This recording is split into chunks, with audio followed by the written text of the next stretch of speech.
Okay, so ready to dive into something kind of different this Oh, time? yeah? What have we got? Well, it's not just ANY Media Organization, it's the BBC. The beep. Right, like even just saying those nicknames, Exactly. it's so much more than just broadcasting. It really is woven into British life, isn't it?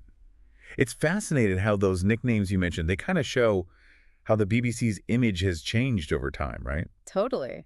And speaking of fascinating, the sheer scale of this thing. I mean, your Wikipedia excerpt mentions over 21,000 employees. It's huge.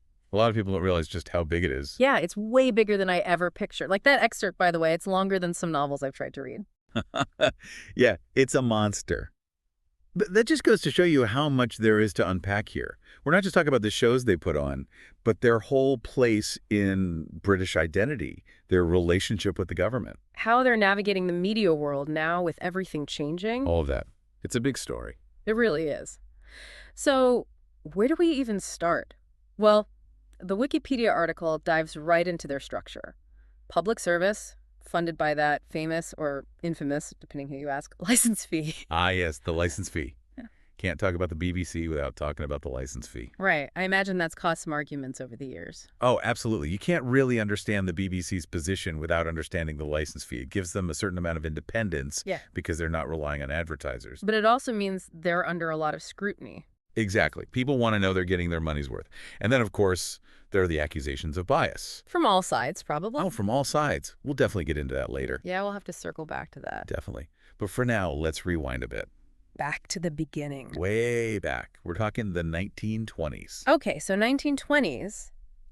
What was the BBC even doing back then?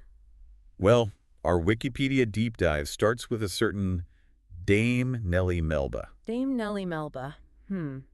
Does that name ring a bell? Shut it. You know, she made a radio broadcast back in 1920 from a Marconi factory. Okay, I vaguely remember that. That was a big deal, wasn't it? It was a turning point. And it wasn't just the technology that people were excited about. It was hearing a voice transmitted like that through the airwaves. It's hard to even imagine that now. I know, right? Like something out of science fiction.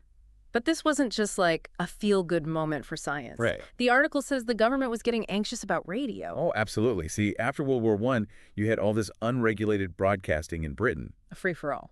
Exactly. And the government, well, they weren't too happy about it. Mhm. Worried about interference, worried about how it could be misused.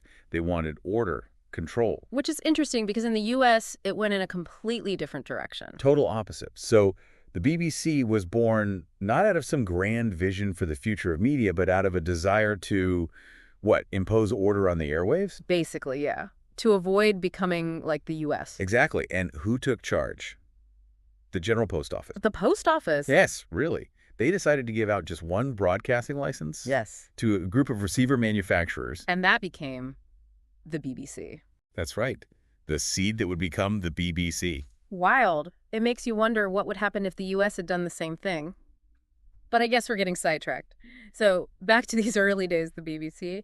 It sounds like things were a bit rocky at first. Well, let's just say their grand ambitions didn't quite match up with their bank account. Ah, the classic problem. Right. Their plan was to get money from royalties on approved radio sets. Makes sense. But people started building their own sets, buying unlicensed ones. So the BBC wasn't getting any money. Not really, no. They were in a tough spot. And that's where the Radio Times comes in? Ah, yes, the Radio Times. A stroke of genius, if you ask me. Launched in 1923. It was the first of its kind, wasn't it? It was. And it wasn't just a list of programs. It was about getting people excited about what was coming up, creating a community around the BBC. People weren't just buying a schedule, they were buying into the idea of the BBC. Exactly. It was brilliant. And then, as if by some stroke of luck, in 1926, the general strike happened. Ah, right. And the BBC was right there in the middle of it all? With newspapers shut down, the BBC became pretty much the only way people could find out what was happening. It's like how we rely on Twitter now when there's a blackout or something. It's a good comparison. So here you have this organization, still pretty new, suddenly thrust onto the national stage. But that's kind of risky too, right? I mean, the government could have easily taken over. Exactly. It would have been so easy for them to turn the BBC into their own propaganda machine. But they didn't. And that's where John Reith comes in. He was the BBC's first director general, and he was a really shrewd operator. He knew that if the BBC was seen as the government's mouthpiece, they'd lose all credibility. Exactly. He had to walk a very fine line. And it was during this time, by the way, that he said the BBC should inform, educate, entertain. Yeah. They still use that motto today, right? They do. Hmm. Although, some of those early censorship policies, like no news before 7 p.m., well, let's just say we do things a little differently now. Yeah, I was going to say, that seems a bit much. Reith was a man of strong convictions. He really believed in using the BBC to elevate public taste, to maintain a certain standard. I guess those censorship policies make a bit more sense in that context.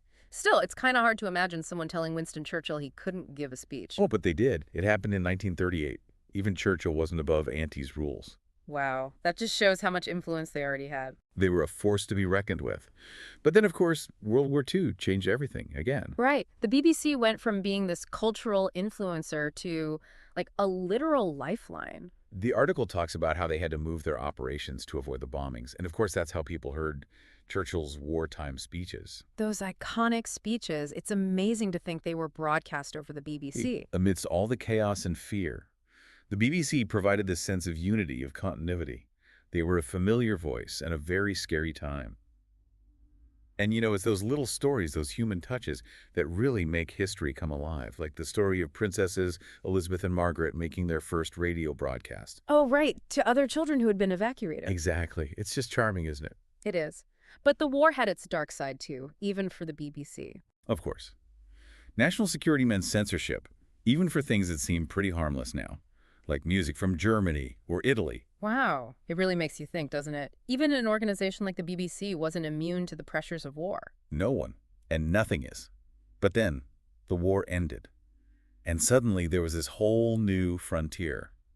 Television. And the BBC had competition. For the first time. High TV came along, and everything changed. Television was a game changer.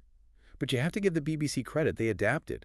They launched new channels, like BBC Two. They could have just faded away, but they didn't. Exactly. And let's not forget their role in developing new technologies, NECAM, stereo, teletext. Yeah. They weren't content with just making programs. They wanted to push the boundaries of what broadcasting could be. It's pretty impressive when you think about it. But as we move into the digital age, things get even more complicated for the BBC, don't they? Yeah, it really is a whole new world for media, isn't it? And the BBC, they're having to adapt just like everyone else. It's interesting, though, right?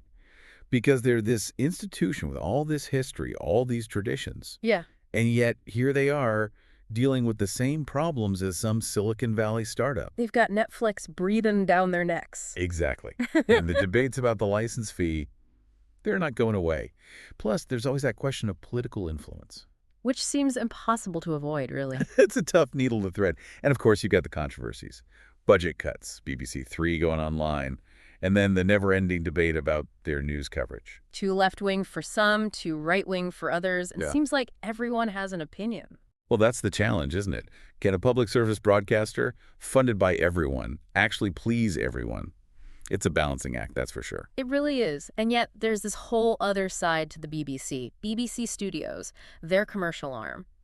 They're out there taking over the world, one Dancing with the Stars at a time. That's right. Who knew Strictly Come Dancing would become such a global phenomenon? It's kind of amazing when you think about it. The BBC is seen as this very British thing, but they have this huge global reach. They've definitely left their mark on the world of media.